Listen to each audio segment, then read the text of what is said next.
मेरा नाम मिर्ज़ा खुर्शीद अहमद है। कहाँ से आए हैं? मैं देवरिया से आया हूँ जी। देवरिया से आए बताएं हैं। जी। तो इस बार बीजेपी को वोट जाएगा या सपा को? अब ये तो आपको देखने से पूरे देश का माहौल पता चल ही गया होगा। इसमें बहुत कुछ बताने की ज़रूरत नहीं है, चूँकि पार्टियां नहीं लड़ रही हैं बल्कि देश की जनता लड़ रही है। अच्छा। अब ये चुनाव हाँ, जो है हाँ। यह बीजेपी बनाम देश की जनता हो चुका है। हाँ। और जो सिचुएशन इस सरकार ने बना कर रखा हुआ है जी। धर्म का नाम लेकर के, इनके चार ही मुद्दे हैं। इनका कोई बेस मैनिफेस्टो है ही नहीं। बता दीजिए क्या पहला मुद्दा है हिंदू मुस्लिम, इंडिया पाकिस्तान, मंदिर मस्जिद और गाय भैंस। इसके अलावा निकाल दी, इनके पास कोई मुद्दा उद्दा है नहीं। क्योंकि बताइए, मैं एक उनकी वो जो बात कहते हैं उन्हीं की बात कह रहा हूँ। जी। वो लोग कहते हैं कि जब कांग्रेस की सरकार थी, जब समाजवादी पार्टी की सरकार थी, तो उस समय भ्रष्टाचारी था, महंगाई था, बेरोजगारी था, उस समय भी था। वो लोग कहते हैं। उसके बाद वो भी कहते हैं कि गुंडा माफिया हमारी सरकार में भग गए, भ्रष्टाचार खत्म हो गया। तो आपको लगता है ऐसा हुआ? अच्छा ये बताइए, जो ये वर्ड इस्तेमाल कर रहा है उसके बारे में आप कितना जानते हैं कि कितना बड़ा उसके ऊपर ये केस था? दूसरे के ऊपर उंगली उठाने से पहले खुद अपने गिरेबान में इंसान झांक ले तो शायद दूसरे के बारे में कहने से पहले 1000 बार सोचेगा। अच्छा। और जितने भी पार्टी बीजेपी में हैं, जितने भ्रष्टाचारी हैं, जितने गुंडे हैं, हाँ। बस आते ही इनके वॉशिंग मशीन में पहुंचते ही ऐसे धुल जाते हैं जैसे कभी उन्होंने कोई कुकर में ही न किया हो। हाँ। ये तो वो सरकार है कि बलात्कारियों को संस्कारी बता करके माला पहनाती है। अच्छा। ये वो सरकार है। अच्छा। हाँ, ये वो सरकार है कि किसान अगर अपने हक की मांग करते हैं तो उनके रास्तों में जो है कीले गड़वाती है। अच्छा। ये वो सरकार है कि अगर छात्र अपने लिए रोजगार मांगता है तो पिटवाती है। अरे बाप रे ये बाप। वो सरकार है कि किसान तो छोड़ दीजिए, सबसे बड़ी चीज़ है कि 10 साल में इनसे पूछिए, हमसे मत पूछिए इन्होंने कितनी वैकेंसी निकाली। निकाला जरूर, हाँ। किस लिए? कमाने के लिए। अच्छा। उन्होंने कमाने का एक अड्डा बना लिया है। लगभग 19 से 20 पेपर इन्होंने 10 साल में कराया। ठीक है। आप ये बताइए, जो ये दावा करते हैं कि मोदी जी वार रुकवा दिए, पापा वार रुकवा दिए। अच्छा। मणिपुर में तो जाके इनकी हिम्मत नहीं है कि खाली बोल दें हाँ। कि जो है नहीं गलत हुआ, क्योंकि वहाँ पे हिंदू मुस्लिम का एंगल नहीं बन पाया, इसलिए मोदी जी को वहाँ जाने की ज़रूरत महसूस नहीं हुई। अगर एक भी कोई मुद्दा मुस्लिम का जो है टोपी दिख गया होता तो सबसे पहले मेरे ख्याल से पूरा कुनबा बीजेपी पहुँच गया होता कि यही मुसलमान मेन आरोपी है, क्योंकि इनका धंधा ही मुसलमान पे चलता है। अच्छा। अभी देखिए, थोड़े दिन पहले देखिए, अगर सरकार आ जाएगी कांग्रेस की गठबंधन की, तो अगर आपकी 2 भैंस हैं तो 1 भैंस मुसलमानों को दे देगी।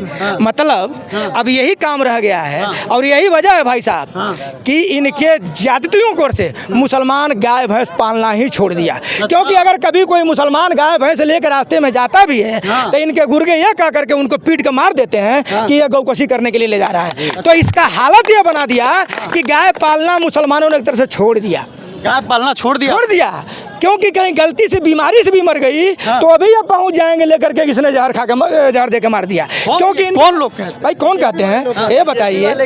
एक तरफ बीजेपी का मतलब जानते हैं, भारत जलाओ पार्टी। अच्छा। वो भारत को जलाने के चक्कर में पड़े हुए हैं और जला भी रहे हैं। कोई अस्तर छोड़ा है क्या? अच्छा चलिए, मैं एक सवाल अब जाते जाते आपसे करूंगा। बोलिए। अखिलेश यादव जो आए थे जी। वो क्या कह के गए हैं? इस बार उनका दावा क्या है कि इस बार इंडिया अलायंस को लोग यहाँ वोट करें? देखिए, सबसे बड़ी बात तो ये है कि एक गठबंधन का एक मैनिफेस्टो जारी हुआ है। जी। वो गठबंधन का मैनिफेस्टो यही है कि 30 लाख नौकरियां ठीक है। खाली पड़ी हैं, इसको सबसे पहले इम्प्लीमेंट किया जाएगा, परीक्षा कराया जाएगा। लेकिन इसमें खास बात क्या है? खास बात यह है कि जब भी कोई ऑनलाइन करता था, कोई मध्यम वर्गीय बच्चा या गरीब बच्चा, तो उसमें सरकार 600, 700, 1000 रुपये उनसे वसूलती थी। यह बिल्कुल फ्री होगा। अच्छा। मतलब वो ऑनलाइन भी करेगा तो बिल्कुल फ्री होगा। अगर किसी माँ बाप ने अपने बच्चे को पढ़ाने के लिए कर्ज लिया होगा और वो अदा नहीं कर पाए होंगे बैंक को, तो वो सारे कर्जे माफ़ किए जाएंगे। इसके अलावा किसान अगर कोई कर्जा लिया होगा तो सारे किसानों के कर्जे माफ किए जाएंगे। 300 यूनिट बिजली यह गठबंधन सरकार फ्री करने जा रही है। अच्छा। मैं सिर्फ ये करना कहना चाहता हूँ, ये सवाल बीजेपी वाले मुझसे आपसे कर सकते हैं कि कहाँ से लेके आएंगे कि इतना माफ करेंगे। तो इसका सीधा सा जवाब है कि अगर 16 लाख करोड़ या अरबपतियों का माफ कर सकते हैं तो क्या 2 लाख से 1 से 2 लाख करोड़ अगर एक किसान आम जनता का माफ हो जाए तो मेरे घर में मेरा ख्याल यह है कि सभी के घर में खुशहाली आ जाएगी। इसमें कहीं कोई दो राय नहीं है। और दूसरी चीज़ दोनों पार्टियों में एक विशेष अंतर है। क्या अंतर है?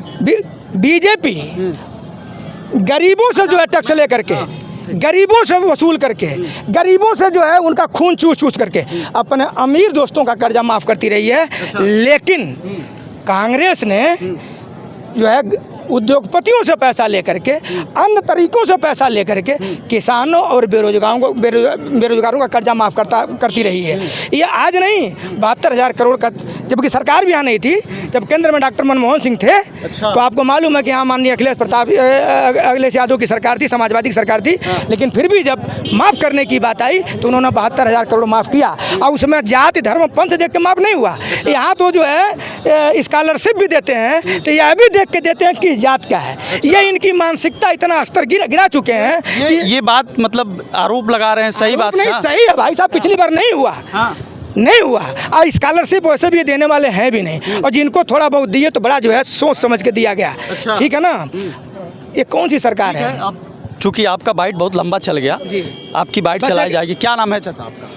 लक्ष्य से रामोदय यादव हैं, बड़े नेताजी के साथ कुछ अपना दुख कहना चाहते हैं। बताइए क्या दुख है, बताइए। वहाँ से हमारी बस नहीं आने दिए हैं लोग, कुछ प्रशासन के लोग, तो हम दूसरे गाड़ी से भाग करके दोपहिया लेकर आए। ये कोई नई बात चक्कर, नहीं है। दो चक्कर बहुत जगह तो देखिए रिपोर्टिंग काफ़ी लंबा हो गया, चूँकि हम लोग बहुत छोटा करते हैं।